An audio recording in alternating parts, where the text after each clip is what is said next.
Let me show you what to do if you have accidentally messed up your screen colors on your Samsung Galaxy Tab S11, also S11 Ultra. So maybe it's in some weird shade, or again a tint like this, or again maybe the contrast is all over, basically it's reversed also, any stuff like that. So what we have to do is simply go in the settings and simply swipe all the way down till you see your accessibility settings.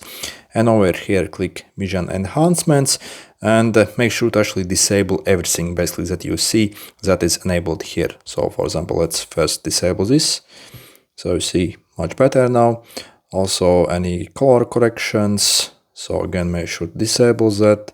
Any filters, again make sure to disable that. And again simply go over all these settings and see what you actually have enabled.